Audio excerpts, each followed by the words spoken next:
شیطان انسان پہ کوشش کرتا ہے، کیونکہ شیطان نے قسم کھائی تھی کہ انسانوں کی وجہ سے آپ نے مجھے گمراہ کیا ہے، تو لآتینہم من بین ایدیہم ومن خلفہم وعن ایمانہم وعن شمائلہم ولا تجد اکثرہم شاکرین۔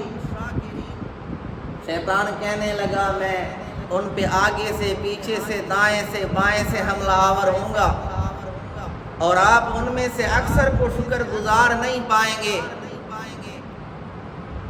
تو شیطان پوری کوشش کرتا ہے انسان کو گمراہ کرنے کی، لیکن اگر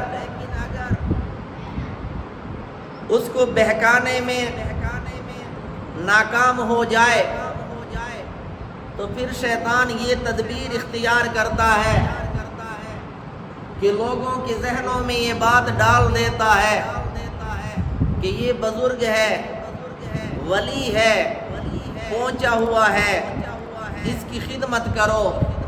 چنانچہ لوگ اس کی خدمت کرتے ہیں، اس کو کھلاتے پلاتے ہیں۔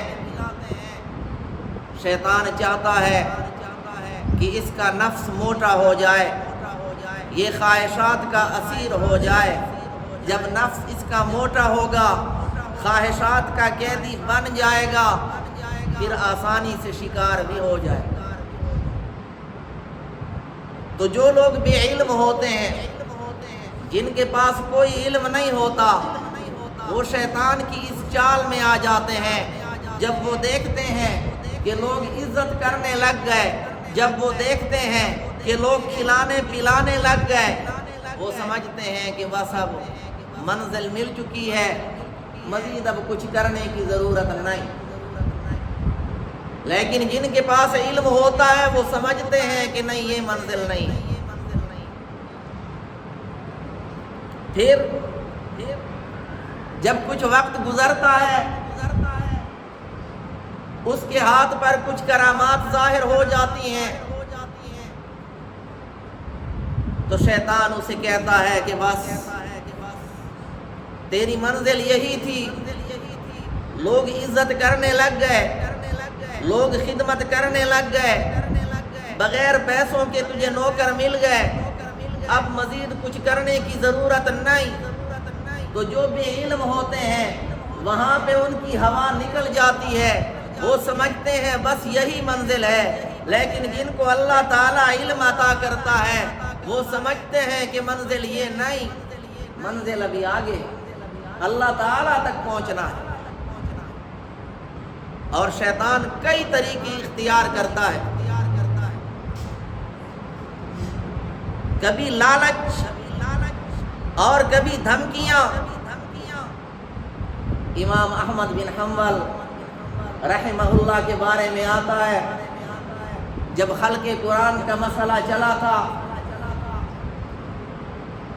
جب کچھ لوگوں کا نظریہ یہ بن چکا تھا کہ قرآن مجید اللہ تعالیٰ کی مخلوق ہے، ان کے خلاف امام احمد بن حنبل کھڑے ہوئے رحمہ اللہ، اور ابتداءً 1000 آدمی ان کے ساتھ تھے۔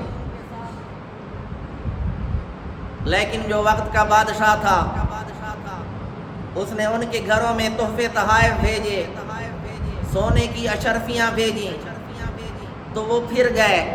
انہوں نے کہا دین کا محافظ اللہ تعالیٰ ہے، دین کی حفاظت کرنے والا اللہ تعالیٰ ہے، ہم کون ہے حفاظت کرنے والے؟ تو اکثر ان میں لالچ کی وجہ سے پھر گئے، اور جو باقی رہ گئے تھے جب دربار میں پہنچے، جلادوں کو دیکھا، کوڑوں کو دیکھا، تو ڈر کی وجہ سے، خوف کی وجہ سے پھر گئے۔ تو شیطان یہ دونوں طریقے اختیار کر دے۔ امام احمد بن حنبل رحمہ اللہ اکیلے رہ گئے، استقامت کے ساتھ ڈٹے رہے، جنازہ ان کا جیل سے نکالا گیا، اور مورخین نے لکھا 8 لاکھ مردوں نے اور 60,000 خواتین نے ان کے جنازے میں شرکت کی۔